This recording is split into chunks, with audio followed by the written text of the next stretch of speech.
영원히 얼음이 녹지 않는 지역. 한국에서는 영구동토 지역이라 칭하는 이곳은 툰드라 지역이라 불리고 있는데요. 툰드라 지역의 한대 기후는 주변에 위치한 국가들에게도 영향을 끼쳐 영하 30도까지 내려가는 강추위 속에서 생활합니다. 22년 2월, 이 냉대 기후 속에서 러시아는 전쟁을 일으켰고 우크라이나의 패배 시 다음 타깃이 될 수 있는 국가가 있는데요. 이 위기 속에서 한국의 전차가 빛을 발한 일이 있습니다. 대체 무슨 사연이 있었던 걸까요? 안녕하십니까? 저는 폴란드 국군에 소속되어 있다 전역한 지 1년 된 다비트 폴란스키입니다. 저는 이번 러시아 전쟁의 여파로 전역이 미뤄졌었지만 최근 전역하게 되었죠. 군대에 소속되어 훈련을 받던 중 저는 잊을 수 없는 큰 사건을 겪게 되었습니다. 그 이야기를 시작하기 전 저희 폴란드군 상황 먼저 말씀을 드려보겠습니다. 폴란드군은 냉전 종식 이후에도 나토 기준치 2%에 근접한 국방비를 지출할 정도로 군사훈련과 그 투자에 진심인 국가입니다. 그럴 수밖에 없던 상황은 폴란드가 러시아군의 서방 진출을 저지하는 최전선에 있기 때문인데요. 유사시 이 러시아군을 전면으로 맞서야 하기 때문에 폴란드의 육군 훈련은 굉장히 중요시되고 있습니다. 때문에 폴란드는 국방에 대한 투자를 아끼지 않았고 그러면서 한국의 K2 전차 수입에 관한 논의가 이어지고 있었죠. 때는 21년 10월, 러시아와 우크라이나 전쟁이 시작되기 전이었고 저희는 전차 800대를 확보하는 울프 프로그램을 준비 중이었습니다. 전쟁이 시작되기 전부터 계속되는 러시아의 위협에 저희는 큰 두려움과 위기감을 느끼고 있었고 때문에 많은 물량 확보가 절실했는데요. 사실 이때는 한국의 전차가 아닌 미국 전차를 수입하기로 결정이 되면서 한국의 K2 전차가 들어오는 것은 무산되었습니다. 그러다 우려하던 러시아 우크라이나 전쟁이 발발했고 저희는 우크라이나 우방국이었기 때문에 자국의 전차 T-72 200대 이상을 우크라이나에 지원했습니다. 하지만 생각보다 러시아의 행태는 더욱 무자비했고 우크라이나 외에도 몰도바와 핀란드, 폴란드까지 침공 위협의 위기에 처해졌습니다. 이를 지원하고 나니 자국 내 전차가 부족해졌고 전력 공백을 재무장해야 할 만큼 분위기가 험악해지기 시작했죠.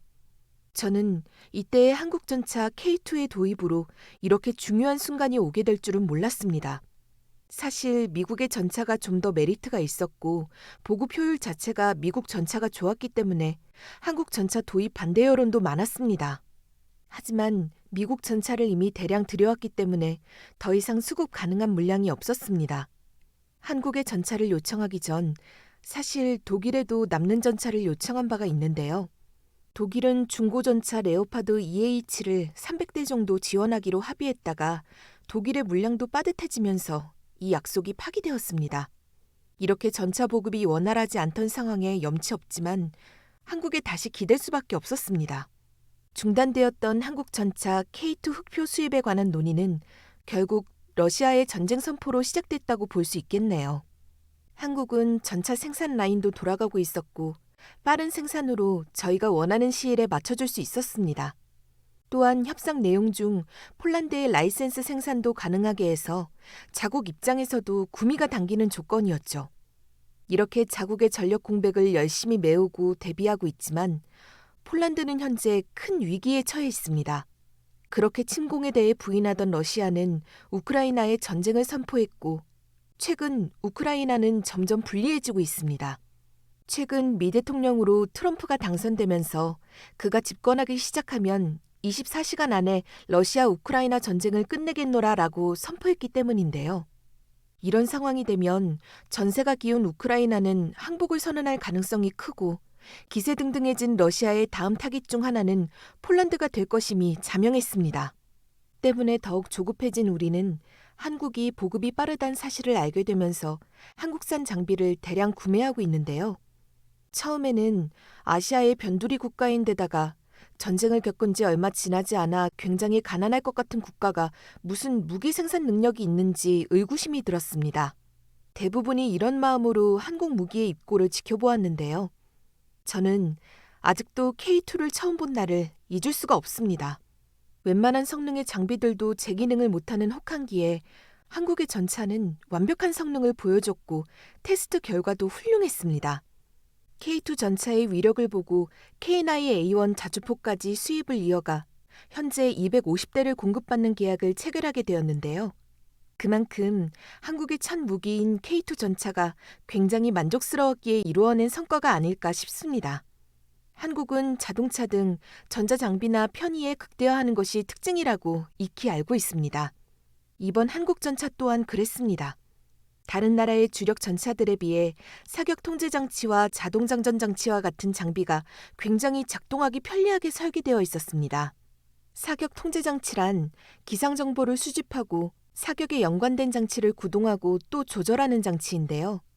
폭설이 내리는 상황에서도 목표물을 정확히 맞추고 스스로 수집한 정보로 운용되는 시스템에 굉장히 감탄했습니다.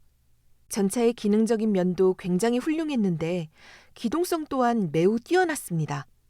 이는 미국과 한국의 지형적 차이에서 오는 특징이라 생각되는데요. 널따란 평지만 이어진 미국의 전차는 기동성이 빠르지만 구름과 언덕에서 힘을 쓰지 못하는 경향이 있습니다. 하지만 대부분이 산지인 한반도의 지형 때문인지 한국의 전차는 구름과 언덕에서도 뛰어난 기동성을 보여줬습니다.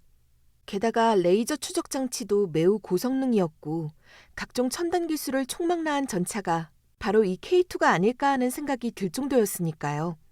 특히 가장 우려하는 러시아의 최신 전차보다 훨씬 능가하는 능력을 보여줘 왠지 든든한 느낌마저 들었습니다. 그렇게 한국의 전차에 듬뿍 매료되고 있을 무렵 대대적으로 진행하는 나토 훈련에 참가해야 했습니다.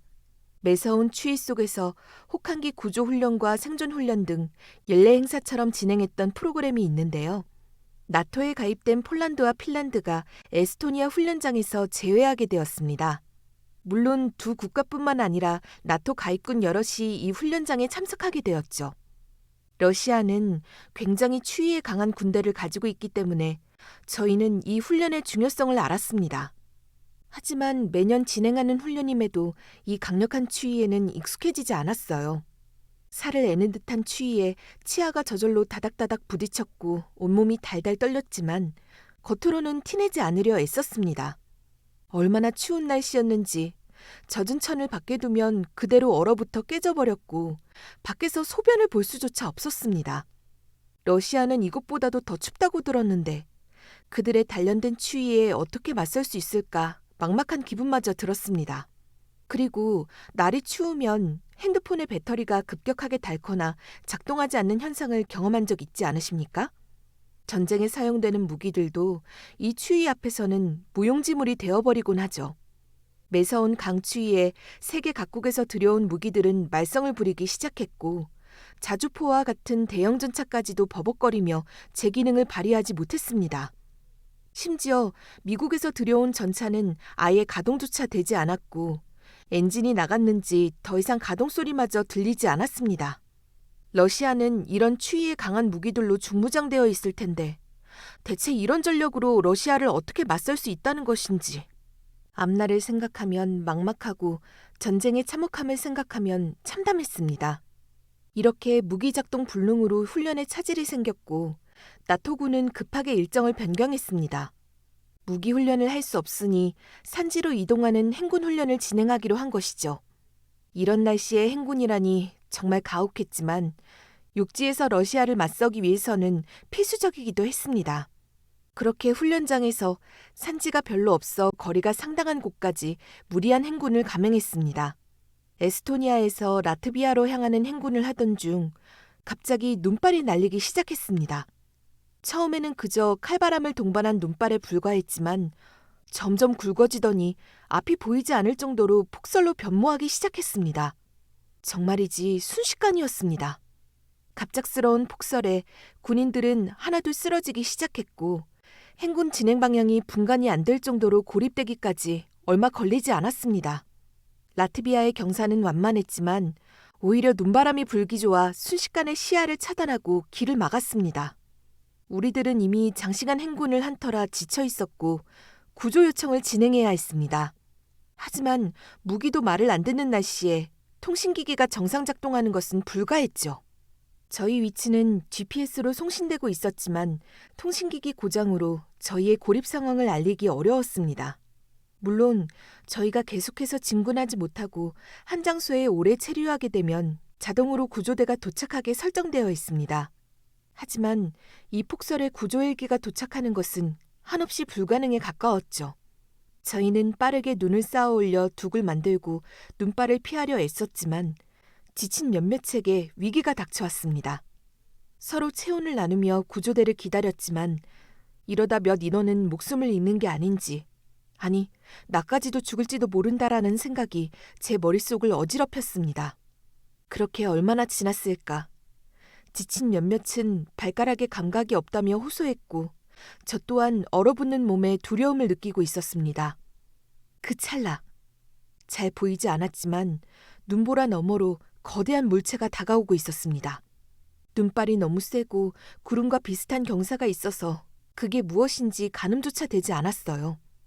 이런 추위에 가동되는 이동수단도 없었기 때문에 혹시 우리가 길을 잘못 들어 러시아에 온 것은 아닌지 두려웠습니다.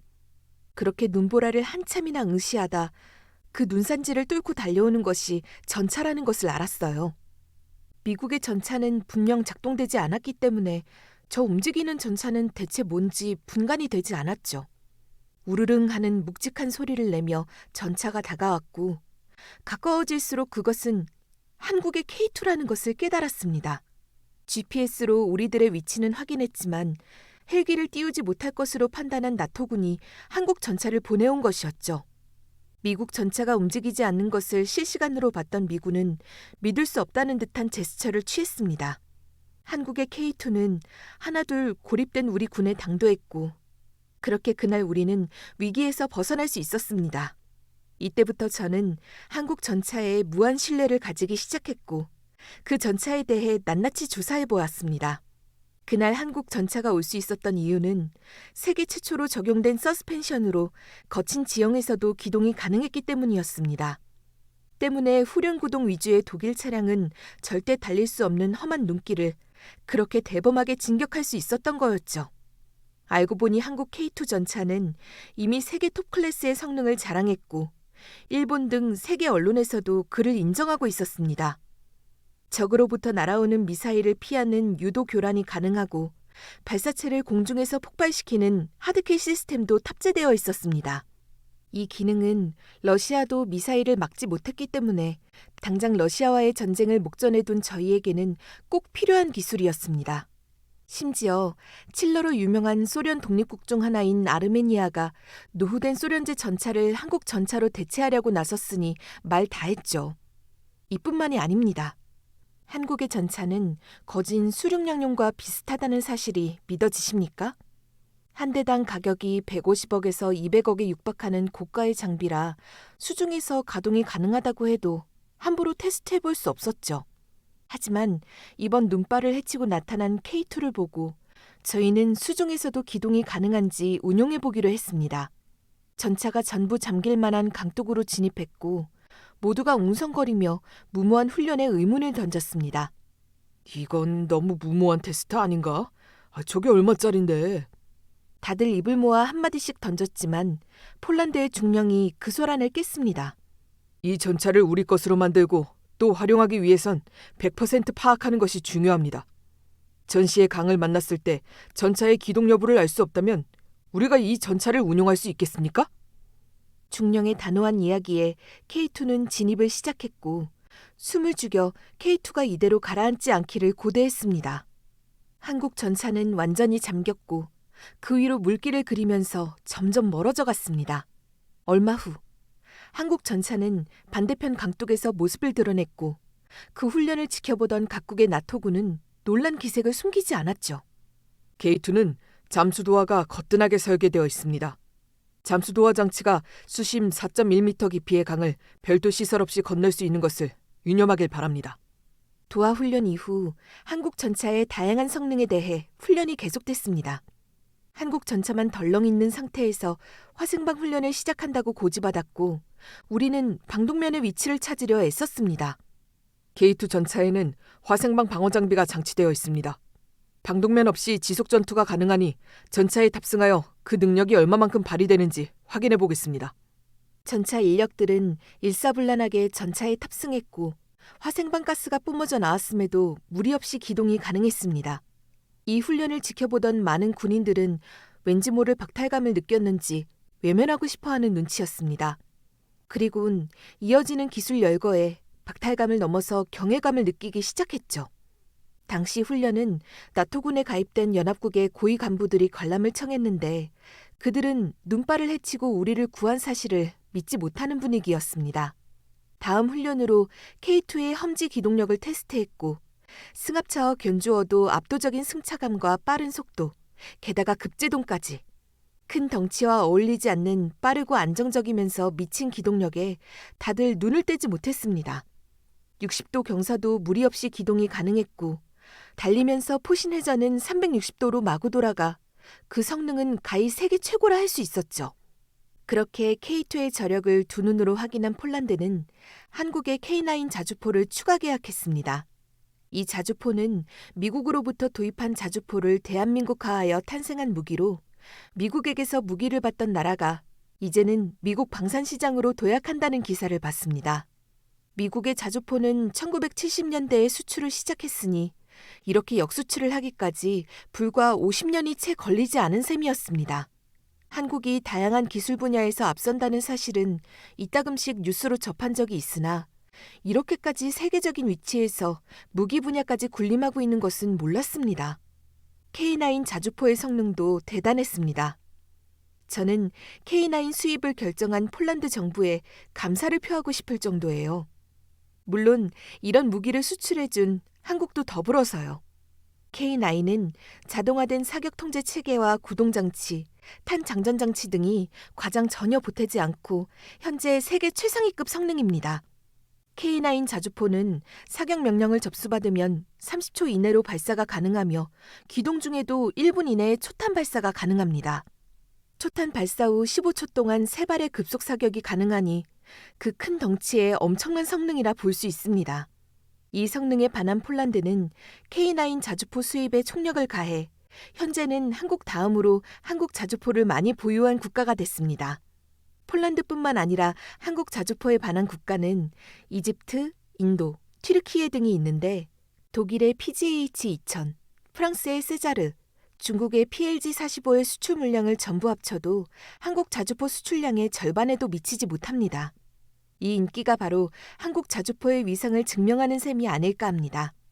사실 오로지 성능만 따지면 독일의 자주포가 1위로 꼽히곤 합니다. 하지만 독일의 자주포는 130억대라는 초고가로 많은 물량을 확보해야 하는 국가에서는 부담이 아닐 수 없죠.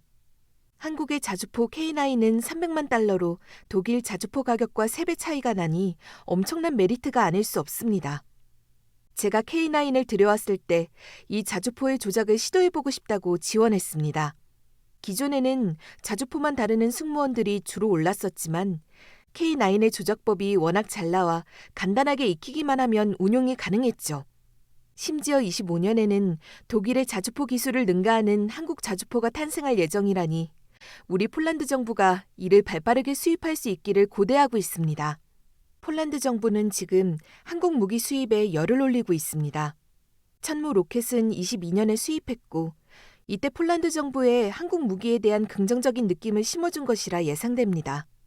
천무는 최대 사거리는 80km로 엄청난 장거리를 표적 삼는 것이 가능한데 GPS가 탑재되어 표적지 오차가 불과 15m에 불과합니다. 게다가 사격 후에는 자체적으로 탄약을 재장전하고 사격 위치 또한 신속하게 바꿀 수 있었습니다. 이번에 한국에서 들여온 다연장 로켓 천무를 시연하도록 하겠습니다. 22년에 수입했을 때는 관계자만 참관하여 볼 수 없었지만 이날 영광스럽게도 천무의 성능도 볼 수 있었습니다. 파방 팡팡팡팡. 천무의 로켓은 그렇게 큰 소음을 내지도 않고 연기꼬리를 불꽃놀이처럼 남기며 일직선으로 뿜어져 나갔습니다.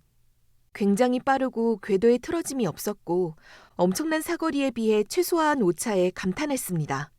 게다가 빠른 발사와 재연장과 더불어 고폭 유도탄과 분산 유도탄 발사가 가능합니다.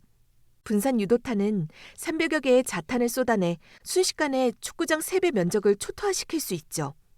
그 엄청난 위력을 보고 이 천물을 우리가 가지고 있다는 사실에 안심이 될 정도였습니다. 그날 한국 무기의 시연을 보고 여러 생각이 맴돌았습니다. 게다가 한국 전차가 제 목숨을 구했으니 더 관심이 갔는지도 모르겠습니다. 하지만 저는 부끄럽게도 한국에 대해 잘 몰랐습니다. 이런 다양한 한국 무기를 접하고 나서야 저는 한국에 대해 찾아보기 시작했죠. 그리곤 한국이 2차 세계대전 이후 얼마 지나지 않아 바로 한국 전쟁을 겪었고 그로 인해 다시는 일어설 수 없을 만큼의 치명타를 입었다는 사실을 알게 되었습니다. 이 대목에서 더더욱 의문이 커졌습니다. 정말 한국은 이런 미친 성능의 무기들을 어떻게 이렇게 빠르게 만들어낸 겁니까? 한국은 전쟁을 겪었고 선진국의 반열에 오른 지도 얼마 되지 않은 국가가 아니지 않습니까? 한국 전쟁이 끝난 후 미국의 장군은 한국이 일어나기까지 100년도 더 걸릴 것으로 예상했다는 것을 봤습니다. 하지만 한국은 불과 30년 만에 올림픽을 개최했고 40년 만에 선진국의 반열에 올랐습니다. 이는 한국의 민족성에서 기인한 것인가요? 어떠한 기적이 한국을 이토록 빠르게 성장하게 만들고 다른 전쟁국과는 차원이 다른 성장을 이룬 것인지 궁금합니다. 한국은 세계 GDP 순위도 세계 10위에 위치해 있어 적잖게 놀랐습니다. 폴란드는 21위로 세계에서 꽤 높은 편이라 생각했는데 한국이 압도적으로 높아 경악을 금치 못했죠. 뿐만 아니라 한국의 군사력은 세계 5위의 자리를 차지하고 있었죠. 폴란드는 러시아와 전면으로 맞설 수도 있는 위치라 국방에는 상당히 강하다고 생각했는데 한국에 넘어설 수 없는 군사력에 정말 놀랐습니다. 이러한 군사력으로 훌륭한 무기까지 만들어내는 것입니까?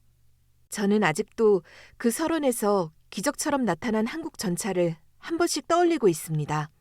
폴란드 군인들뿐만 아니라 그때 목격했던 나토군들도 계속해서 그 당시를 회상하고 있죠. 제가 저녁 후에도 이 경험담을 떠들고 다니자 주변에서는 한국으로 떠나라는 우스갯소리도 하고 있습니다. 하지만 추위에 얼어붙어 죽음을 마주한 순간에 마치 백마탄 왕자처럼 나타난 전차를 그 누가 잊을 수 있겠습니까? 저는 현재 전역했지만 아직 군에 남아있는 폴란드 군인들은 모두가 입을 모아 든든한 무기가 있어 걱정 없다고 이야기합니다. 이번 일로 한국에 지대한 관심이 생겼고 전역도 했겠다. 저는 한국 여행을 계획하고 있습니다. 군사적인 매력을 넘어서 요즘 화두되는 한국의 문화를 직접 접해보고 싶어졌죠. 한국 전차의 매력을 죽음의 순간에 느낀 것처럼 한국의 문화도 직접 경험해봐야 더욱 깊이 알 수 있으리라 자명합니다. 세계적인 위치에 우뚝 선 한국, 그리고 한국의 전차. 뒤늦게나마 감사를 표하며 긴 글 마치겠습니다. 오늘 사연 어떻게 들으셨나요? 한국이 여러 분야에서 세계 정상에 자리한 것은 유명했지만 전차와 같은 무기 기술도 엄청나다니 한국의 군사력에 자부심이 느껴지는데요. 오늘 이야기로 많은 분들이 한국의 위상에 자긍심을 가지셨길 바라며 오늘 사연 마치겠습니다. 미리였습니다. 감사합니다.